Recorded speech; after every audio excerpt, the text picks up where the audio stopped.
Assalamualaikum warahmatullahi wabarakatuh.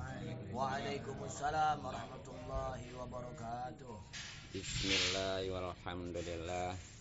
Wassalatu wassalamu ala rasulillah wa ala alihi wa sahbihi wa mawalah. Amma ba'du. Al-marzuqna fahman nabiyin amin. Amin. Wa hifdzul mursalin. Amin. Wa ilhamal malaikatil muqarrabin. Allahumma nawwir qulubana binuri hidayatika kama nawwartal arda binuri syamsika abadan abada. Allahumma inna nas'aluka ilman nafi'a wa amalan mutaqabbala wa rizqan katsiran mubaraka. Sallallahu alaihi jamil amin. Alhamdulillahi rabbil alamin. Yang terhormat Akhinabillah Ustaz Nurdin, Akhinabillah Ustaz Nanang, Akhinabillah Ustaz Haji Bidoyo.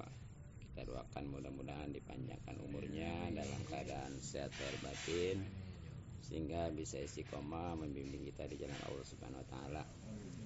Hadirin yang mudah-mudahan kita semua selalu dimuliakan dan diberikan taufik serta hidayah atau petunjuk oleh Allah Subhanahu wa taala. Mudah-mudahan kumpulan kita dirahmati dan diberkati serta diridhoi oleh Allah Subhanahu wa taala, juga mendapatkan pahala yang besar dan keuntungan banyak dunia, lebih-lebih akhirat. Amin ya rabbal alamin. Terutama pahala dan keuntungan silaturahmi, mudah-mudahan rezeki kita dimudahkan dan dibacakan serta dibarokahkan. Terlebih lagi pahala dan keuntungan ngaji yang memang hukumnya wajib, bahkan wajib ain. Artinya siapa yang ngaji insya Allah mendapatkan pahala. Tapi yang tidak atau belum ngaji, nauzubillah, tanpa disadari dia berdosa. Walaupun keluarganya, apakah itu istrinya atau anaknya, apalagi saudara atau keluarga tetangganya yang ngaji, tetap aja kalau dianya nggak ngaji mah tetap masih dosa, karena memang ini wajib ain. Apalagi memang kajian kita alhamdulillah tentang fikih dan insyaallah akhlak. Maka dari itu yang punya dan bawa kitabnya dibuka ya. Halaman untuk hadisnya halaman 8 baris ketiga dari bawah.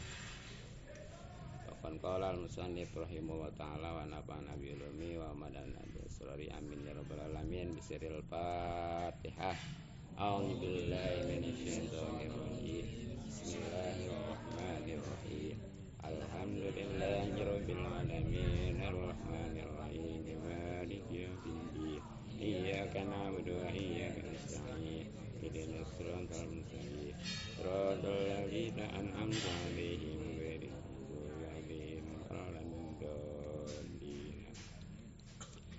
Bismillahirrahmanirrahim. Waqala, dan bersabda an-nabiyyu, Nabi sallallahu alaihi wasallam, man akroma, barang siapa yang menghormati.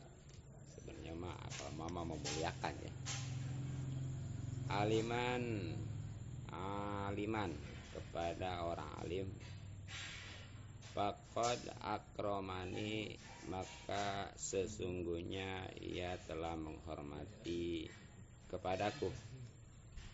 Waman akromani, dan barang siapa yang menghormati kepadaku, faqad akroma, maka sesungguhnya ia telah memuliakan Allah Ta'ala. Waman akroma, dan barang siapa yang telah memuliakan Allah Ta'ala, pama'wahu, maka tempat dia itu al-jannatu, adalah surga. Dah segitu aja ya.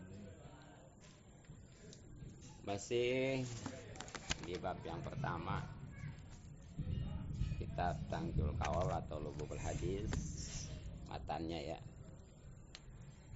yakni tentang keutamaan ilmu dan ulama. Nah, di antaranya sebagaimana Nabi sabdakan tadi ya, Man akroma aliman faqad akromani. Siapa aja, laki, perempuan, yang memuliakan ulama, orang alim. Maksud alim di sini orang yang berilmu agama, khususnya ilmu syara. Dan itu pun diamalkan ya. Jadi alim-alim itu yang berilmu agama, khususnya ilmu syara tuh, yang seperti tahu syarat rukun, halal haram tuh. Tapi yang diamalkan juga. Maka sungguh orang itu sudah memuliakan, gua kata Nabi, berarti memuliakan Nabi. Apa sebabnya? Karena orang alim itu adalah kekasih Nabi, ya, kekasih Rasulullah SAW.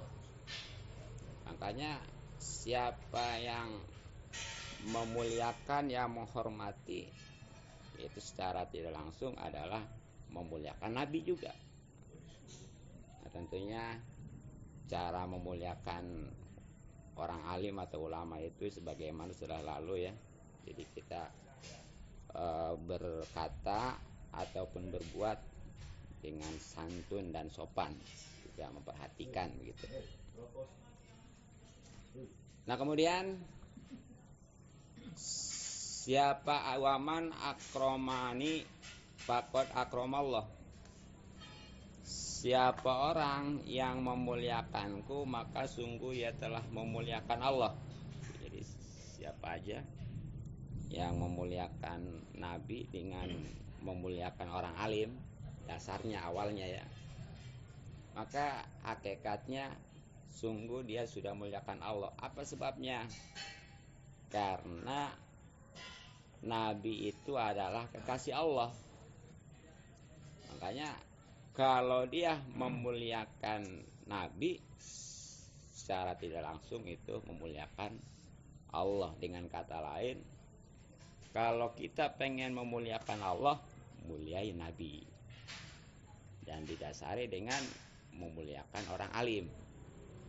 Sebab kalau kita umpamanya langsung memuliakan Nabi, yang tentunya baik zamannya yang berbeda kurang lebih 1500 tahun, maupun tempatnya yang jauh, yang enggak cukup 1 juta 2 juta ya. Ke Madinah ongkos berapa Pak Jupito ya sekarang?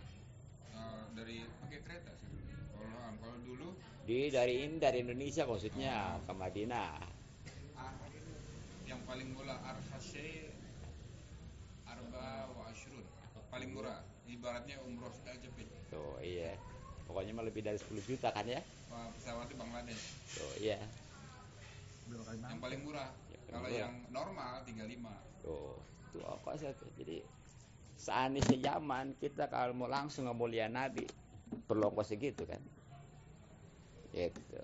Ya, kita juga kenal Nabi juga para ulama dulu. Iya, ini masa seandainya gitu, makanya ya. Zaman Nabi.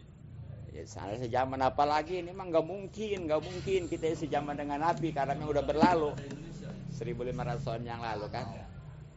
Nah maka dari itu ya kita raihnya, berusahanya yang ada aja nih, yang istilahnya dekat dan untuk biaya juga nggak terlalu besar, itu dengan memuliakan orang alim gitu ya. Asal tadi orang alim yang berilmu agama, khusus ilmu syara yang diamalkan gitu. Kalau udah begitu baru hakikatnya memuliakan Allah. Nah kemudian waman akramallah, siapa orang yang memuliakan Allah, fama wahul jannah, maka tempatnya itu surga. Jadi kalau orang yang sudah bisa memuliakan Allah dengan tadi memuliakan Nabi, didasari dengan memuliakan orang alim, maka nggak asing lagi. Nanti tempat kembalinya adalah surga. Nah apa sebabnya? Karena memang yang namanya surga itu adalah tempatnya kekasih Allah. Jadi Kalau pengen tahu tempatnya kekasih-kasih Allah, itulah surga.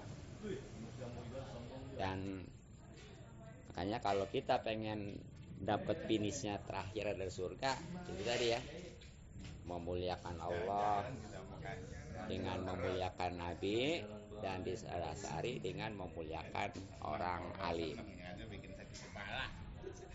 Iya. Nah, bahkan berkenaan dengan ini ada ya, Rasulullah SAW bersabda, akrimu, muliakan al ulama, para ulama, fa innahum, maka sesungguhnya ulama warasatul anbiya, adalah para warisnya para nabi. Makanya paman akromahum, maka siapa aja yang memuliakan ulama, pakot akroma, maka sungguh ia sudah memuliakan Allah wa rasulah, dan rasulnya.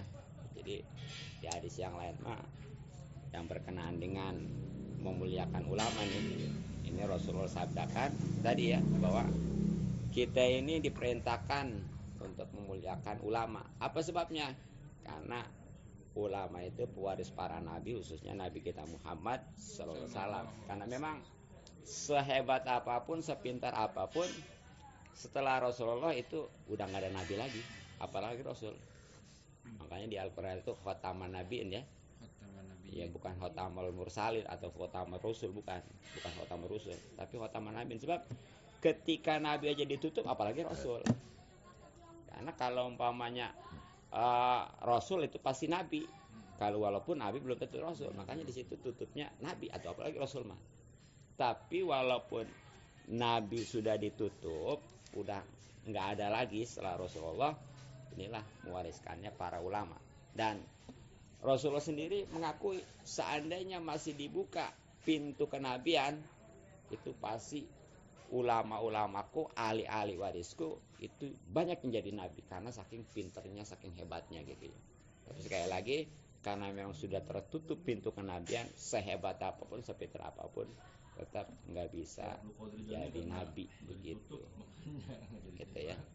Nah, tapi insya Allah tadi ya, walaupun umpamanya nabi udah nggak ada karena memang sudah terputus, kita memuliakan orang alim nih sebagai warisnya, itu berarti secara tidak langsung sudah memuliakan nabi, khusus nabi kita Muhammad Sallallahu Alaihi Wasallam. Tuh, makanya di sini tadi siapa yang memuliakan ulama, maka itu hakikatnya dia memuliakan Allah dan Rasulnya.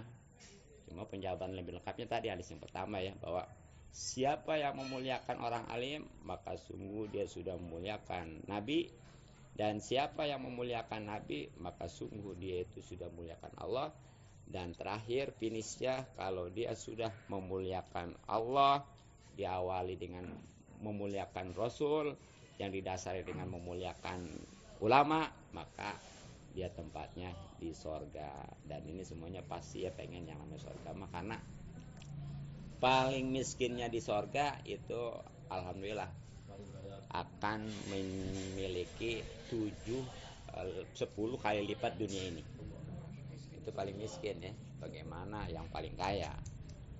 Makanya kita kalau yakin nih kepada keterangan ini, ya pokoknya biarlah di dunia ini walaupun kurang mewah seperti orang-orang ya, asal kita masih bisa selamat, terutama iman dan Islam kita yang bisa mengantarkan ke akhirat, khususnya surganya Allah Subhanahu wa ta'ala.